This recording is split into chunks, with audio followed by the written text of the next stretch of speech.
Chilling tales for dark nights.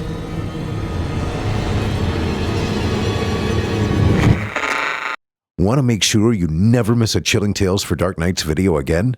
Be sure to subscribe and hit that bell to turn on notifications. It's time to turn off the lights and turn on the dark. Chilling tales for dark nights.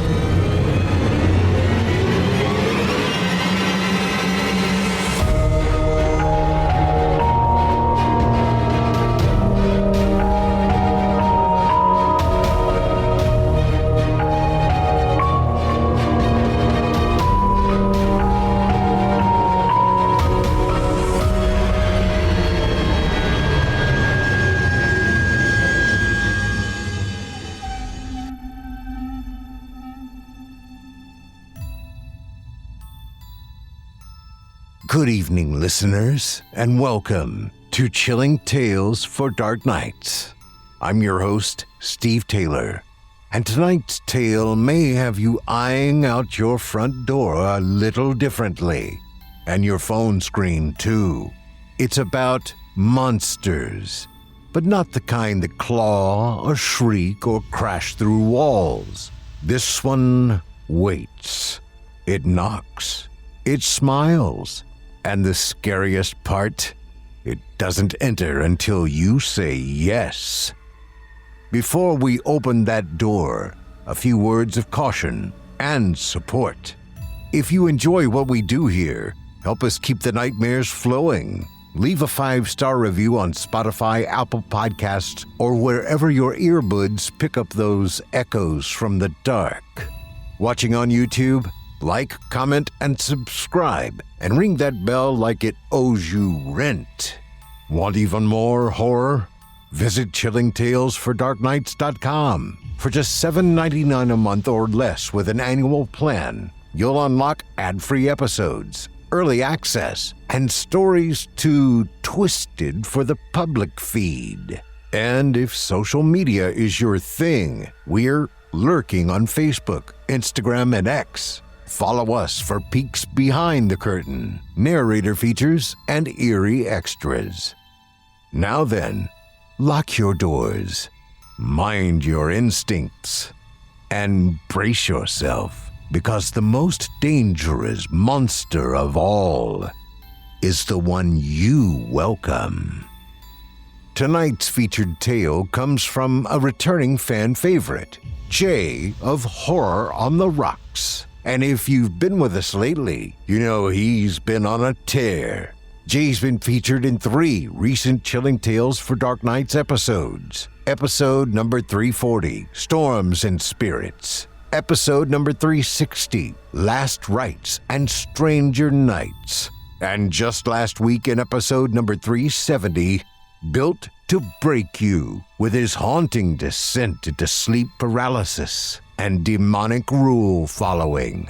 If you haven't heard those yet, do yourself a favor, go back. They're some of our most chilling and emotionally resonant episodes to date. Jay is a military veteran, a therapist, and a storyteller with a voice that pulls you in and won't let go. His podcast and YouTube channel, Horror on the Rocks, is packed with immersive narration, audio dramas, and original tales that blend folklore, personal dread, and psychological horror into something unforgettable. And tonight, he's not just telling us a story. He's holding up a mirror. Written and performed by Jay of Horror on the Rocks, this is Invitation Only. All right. Let's not begin with castles in Transylvania. That's too romantic. It's too clean.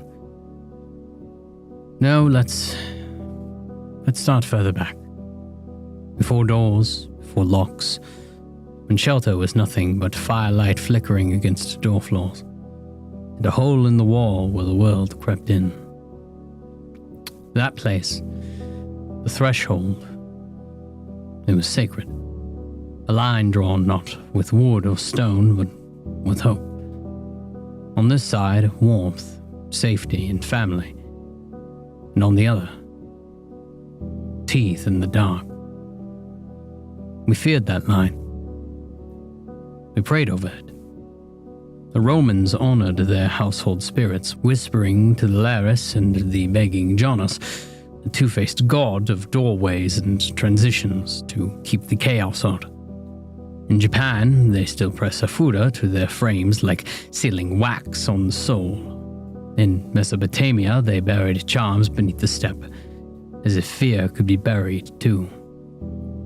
And all of it was a ritual. All of it was architecture, yes, but spiritual. A wall of belief, not brick. The threshold wasn't just where your house began. It was where you ended. And here's what makes the vampire different. It doesn't defy that boundary. It obeys it. And that's what makes it worse. Because if it waits for an invitation, then it's you who opens the door. Your ruin is your own doing. Not a sudden rush of claws or a wail of a ghost slipping through cracks. No. The vampire asks and waits. It lives on your voice, your trust, and your permission. And that changes everything, because now it is not just a monster. It is a mirror. Ancient people, they knew this, even if they didn't say it out loud. The Celts nailed iron horseshoes above their doors. Egyptians carved wards into stone lintels, and in Japan, even now, you step carefully over a threshold, never on it. Each ritual, every charm, are saying the same thing in different tongues. What's out there must stay out there. Unless you let it in. Even after the Christianization of Europe, the idea endured. Icons replaced runes and crosses replaced bones, but the fear remained.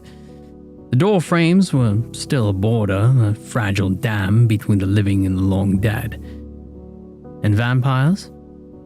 They've always belonged to the latter. But not in the way that you'd think. They weren't cloaked noblemen in candlelit halls. Not at first. In Slavic tales, they were your brother, your aunt, the child who came home wrong. The villagers scattered rice or seeds by the door, not to trap and not to kill, but to simply delay.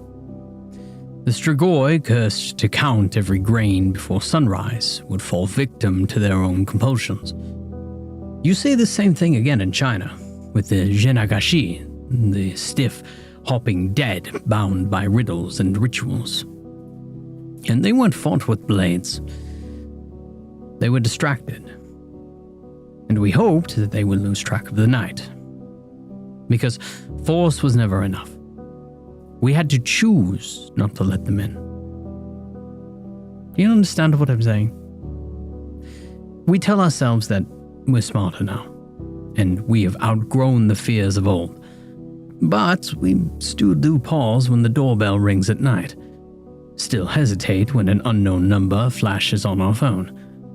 We feel it, even now, that primal chill beneath the skin. The world is brighter, sure, but the shadows haven't left. They've simply adapted. And so has the vampire. But this one thing, this law of invitation, it endures. Because it doesn't just touch fear. It digs deeper into the marrow of what we believe keeps us safe. That we're the ones who are in control. That our homes are ours and that evil stays out unless we say yes. But that is an illusion. Before we had doors, we had thresholds. Before we had death, we feared what would come back from it. And long before we knew what monsters were, we were already inviting them in. The vampire doesn't break rules. It waits for you to ask it inside. Vampires don't violate our homes. They violate our trust. Not in them, but in ourselves. There's something far more chilling about a monster that waits than one that attacks. Something almost elegant in its restraint. It doesn't need to shatter glass or batter down a door. It only needs to pause. Silent. Composed. Patient. And wait for you to say yes. That is the horror that no one talks about. Not the thing at your threshold, but the part of you that opens the door. We like to believe that our homes are our fortresses, 4 walls, a lock, a deadbolt, and we sleep like gods, untouchable. But that sense of safety, it isn't just made of wood and steel. It's something deeper, a sensation buried in our bones. Psychologists, they call this territorial cognition. It's why you can move through your bedroom blindfolded but feel like an intruder in someone else's kitchen. It's not about the space, it's simply about ownership, control. But then, someone knocks, and everything shifts. Inside us, 2 ancient instincts begin to wrestle. One tells us to reach out, and the other says to run. Researchers, they call this approach-avoidance conflict, the war between connection and caution. It's old, older than language. And the vampire knows it better than we do. Because it doesn't need claws. It only needs ambiguity. We think that we'd recognize danger when it comes. We like to believe that we'd spot the red flags. But we don't. We're not built for that kind of clarity. We want to believe people are kind. We want to see them as good. And monsters, real monsters, they thrive on that. They don't have to hypnotize us. They just have to be charming and patient. If you've ever indulged in Salem's Lot, the scariest moment isn't the bite. It is the knock at the window, the whisper, and the child who lets it in. And that is the vampire's weapon. Consent. Not stolen, given. And that's what turns them into something worse than predators. Because when you open the door, it's not your home that they enter. It is your certainty, your sense of safety, your belief that you can spot evil when it smiles, that you can protect what matters. And that's what unravels. See, werewolves tear, ghosts they haunt, but vampires, they negotiate. They let you light the match that burns it all down. The brilliance of it. The cruelty. It's how it preserves the illusion of choice. You said yes. You welcomed it. But did you really? Most stories don't show that moment clearly. They don't need to. Because by the time the character realizes what they've done, it's already too late. They thought that they were being polite. They thought that they were in control. And then the threshold is behind them. And they never get it back. That's what stays with me. That quiet suggestion. In story after story that maybe we're not as good at recognizing danger as we want to believe. That monsters don't announce themselves. They ask you how your day was. They offer you a drink. They wear clean clothes and perfect teeth. And we simply smile back. We are surrounded by those moments now. A message from someone that you don't remember meeting. A friend request. A charming stranger who simply wants to talk. The vampire isn't stuck in folklore anymore. It's adapted.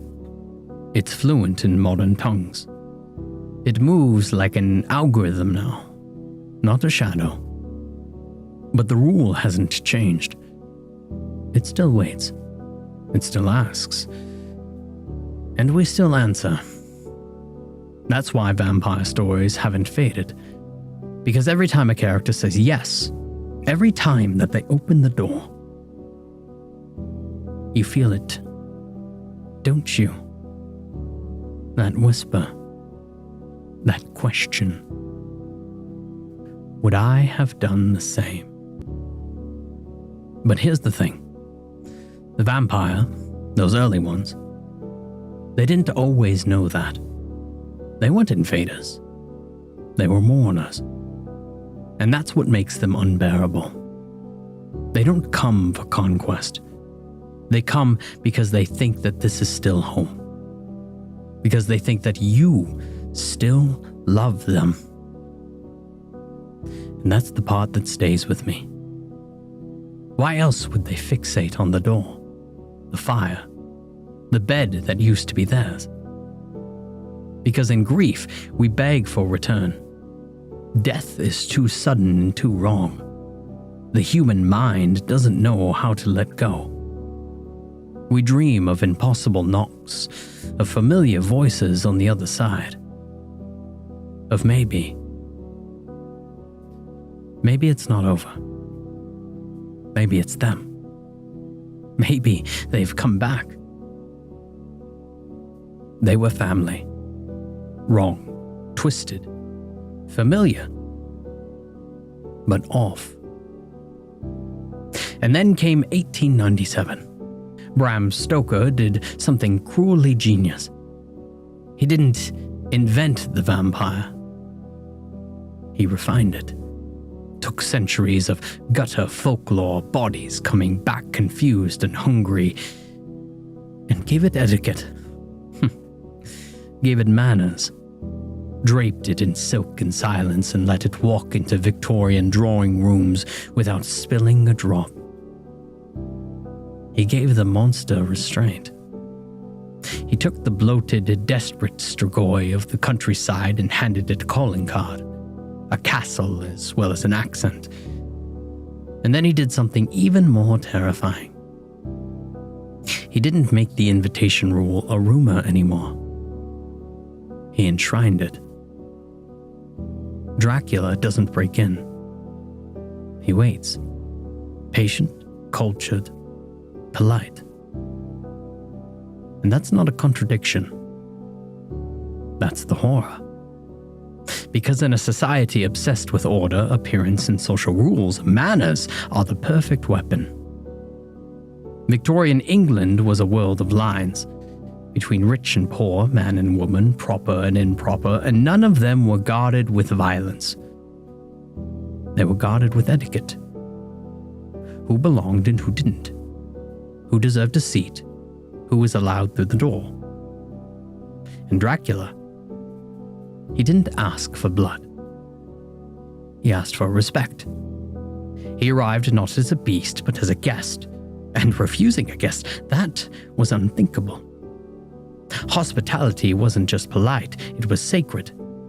In ancient Greece, the law of Xenia to welcome the stranger was enforced by the gods themselves. Turn away a guest and you risk divine wrath. And so, when a clean, courteous, foreign nobleman knocked, you opened the door. You had to. That is the brilliance of Stoker's vampire. He didn't break social norms. He weaponized them. By wrapping monstrosity in silk and breeding, he created a predator no one could refuse. Not a monster, but a metaphor. For everything the Victorians feared. Foreigners, class mobility, moral decay behind lace curtains. At the turn of the century, England was changing. The empire was cracking at the edges, immigrants were arriving, the rich were growing nervous, and Dracula, immortal, powerful, invasive, He embodied all of it. He didn't just feed on blood. He fed on England.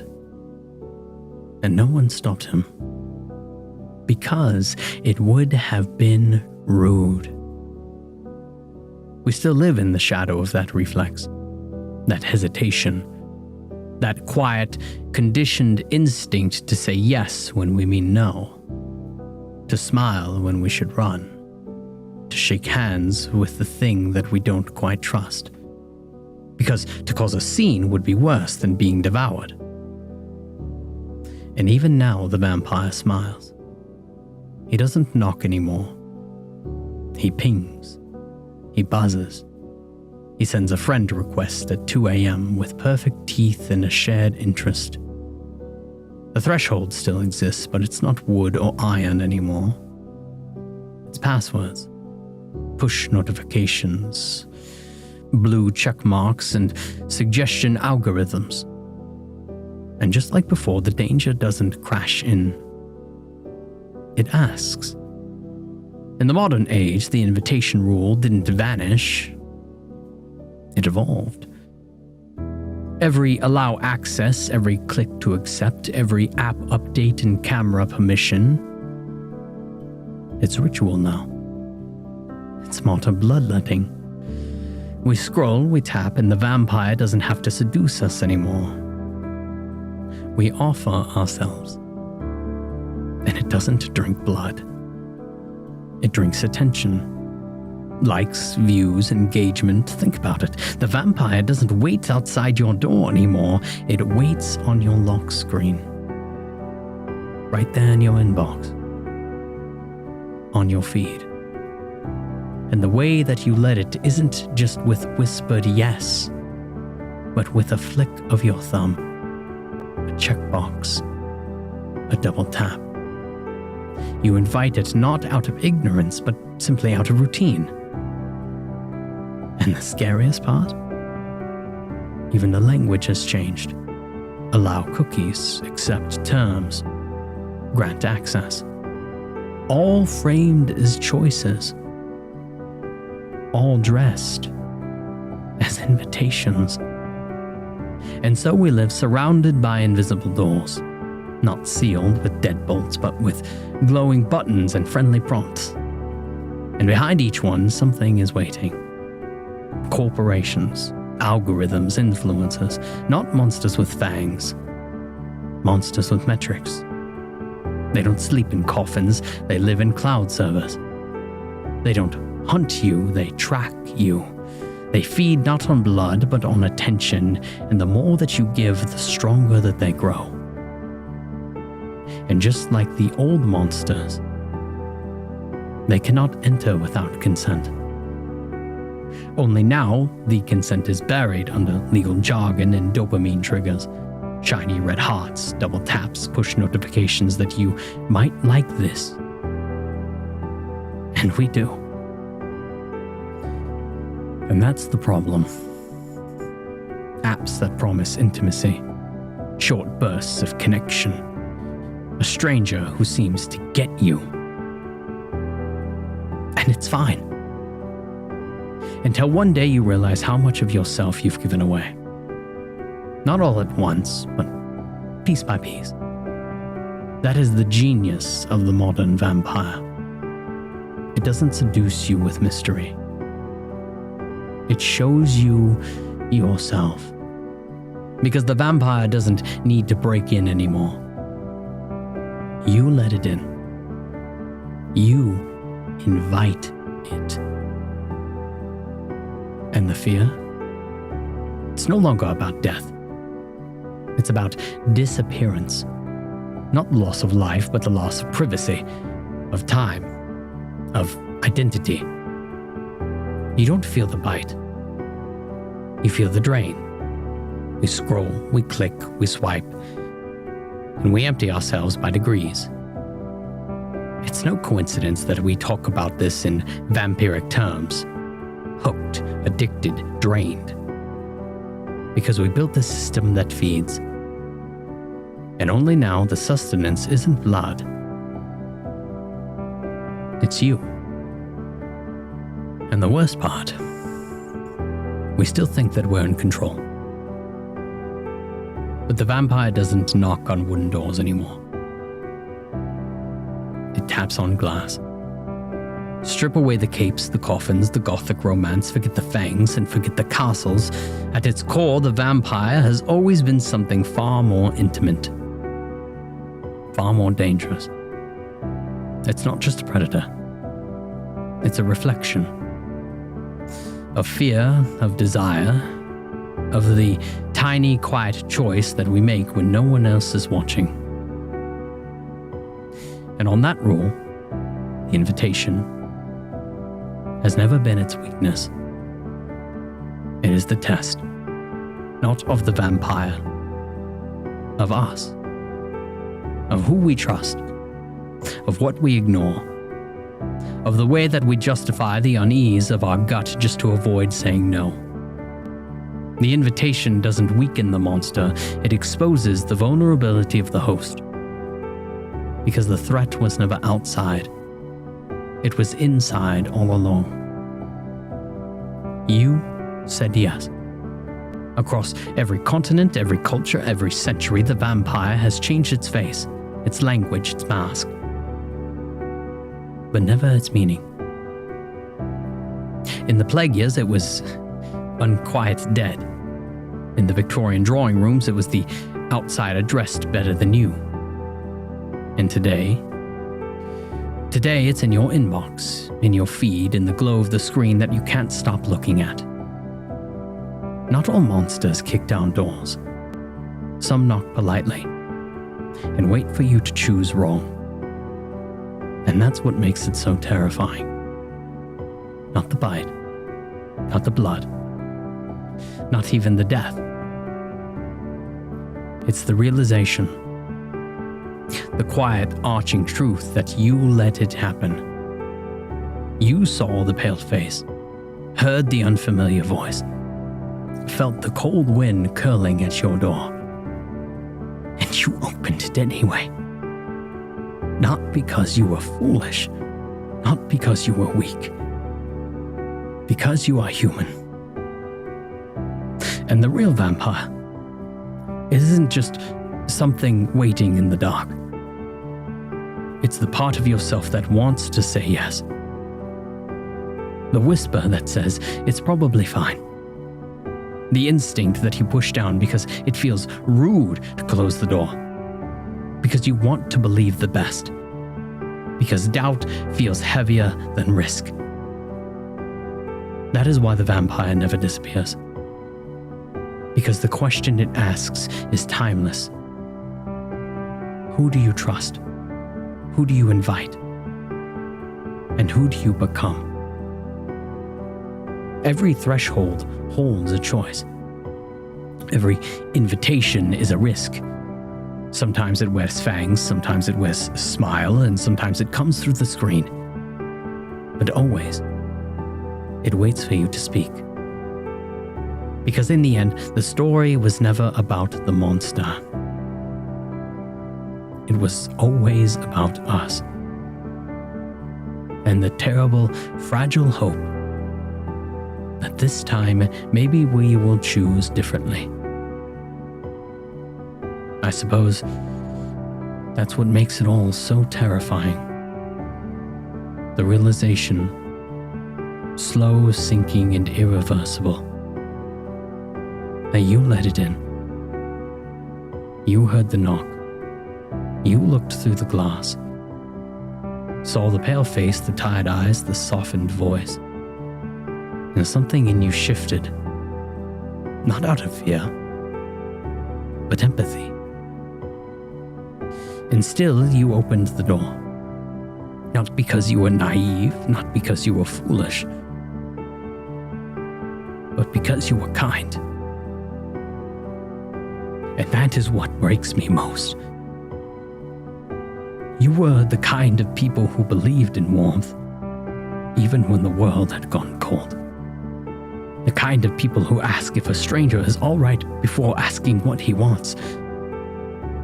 The kind who will offer a blanket and a place to sit even when your instincts whisper that something feels wrong. You didn't listen to that voice, and now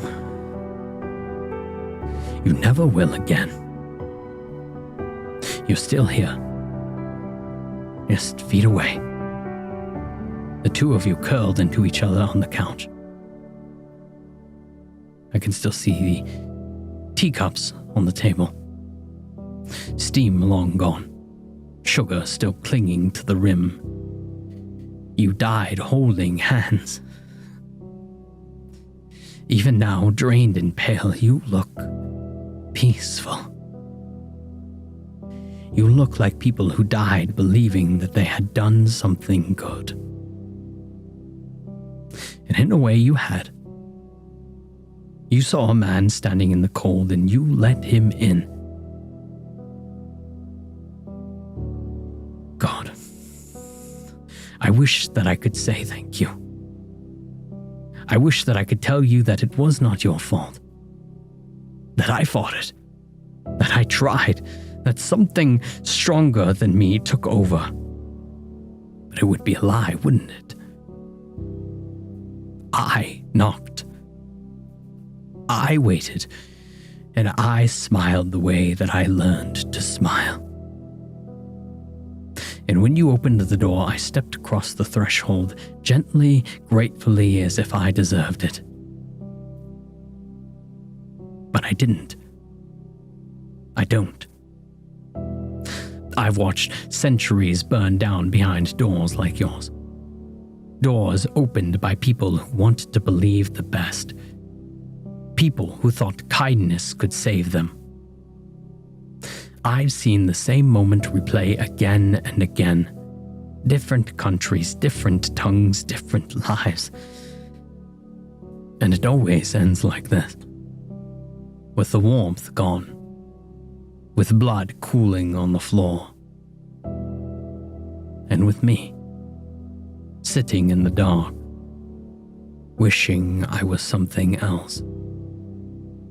Do you know what that kind of hunger feels like? Not just the thirst, not just the pain, but the knowing. The endless, arching knowledge that no matter how much you grieve the thing that you have done, you will do it again. Because the truth is, I crave it. I crave the heat of it, the pulse, the life. I crave the way that it ignites my frozen insides for a few stolen seconds and makes me feel something close to human again. I crave the lie, lets me live while that taste still lingers on my tongue. And then it fades. The warmth leaves. The silence returns, and I am left with nothing but the echo of your heartbeat still fading in my ears. I have begged to be something else, something better. I have thrown myself into sunrises I knew wouldn't take me. I have starved for weeks, for years, hoping the hunger would wither before it consumed anyone else. But it always wins. Always. Because I am not a man. Not anymore. I am a thing that wears skin like clothing, that mimics humanity with practiced gestures and not just enough sorrow to be convincing. I don't deserve your trust. I didn't deserve your home. I don't deserve the gentleness that you had in your eyes before they went dim. You welcomed me. You didn't know who I was. You couldn't. But you invited me in all the same, and now, here we are. You still holding each other. Me sitting in the dark, with your warmth fading from my lips. and the shame thick in my chest. I wish that I could, but I don't cry anymore. I don't know if I still can. But if I could, if there was anything left inside me that deserved to mourn, you and countless others would be the ones that I would mourn for. Because you didn't deserve this. You deserved a night of peace. A quiet evening. Another sunrise, another decade, maybe two. You deserved better than me. And I will knock again. Somewhere else, some other night, in some other storm. And someone else will answer. Because someone always does. And when they do, I will smile. I will lie. And I will step across the threshold. Because I don't know how to stop.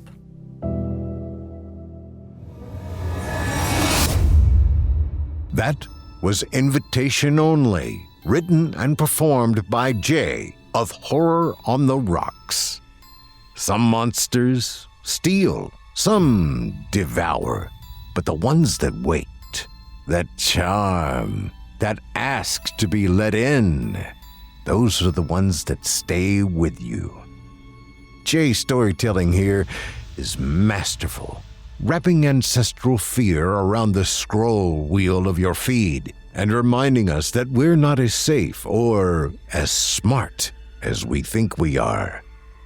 If you loved what you heard tonight, dive deeper into Jay's world. On YouTube, Spotify, and Apple Podcasts, search Horror on the Rocks, or follow Jay on Instagram and Twitter at Horror on the Rocks for updates, bonus content, and behind-the-scenes horror nerdery. Jay's also the mind behind I Inherited a Mortuary, an ongoing horror comedy series co-written with Dr. Plague, a twisted funeral tale that's part 6 feet under, part Hellboy, and all heart. And again, if you missed his other Chilling Tales episodes, revisit number 340, Storms and Spirits, number 360, Last Rites and Stranger Nights, and number 370, Built to Break You. Trust me, once you've heard Jay once, you'll be back for more. If you decide to check out his channel, don't forget to let him know that Steve and the team at Chilling Tales for Dark Nights sent you. And finally, if tonight's tale made you hesitate at a ping or rethink the phrase, "It's probably nothing," then you know what to do. Leave us a 5-star review wherever you get your podcasts. Watching on YouTube, like, comment, subscribe, and let us know. Have you ever answered something you shouldn't have? For ad-free horror, exclusive episodes, and early access to new chills, become a patron at chillingtalesfordarknights.com. For $7.99 a month or less with a yearly plan, you'll help us keep the darkness alive. We're back every Monday and Wednesday with new horrors, familiar voices, and unforgettable stories. So make sure you're subscribed and ready to let the next tale in. I'm your host, Steve Taylor, and as always, thank you for allowing me to guide you through the darkest corridors of humanity's imaginations. Until next time, turn off the lights and turn on the dark. Sweet dreams, listeners. Sweet dreams. Chilling Tales for Dark Nights.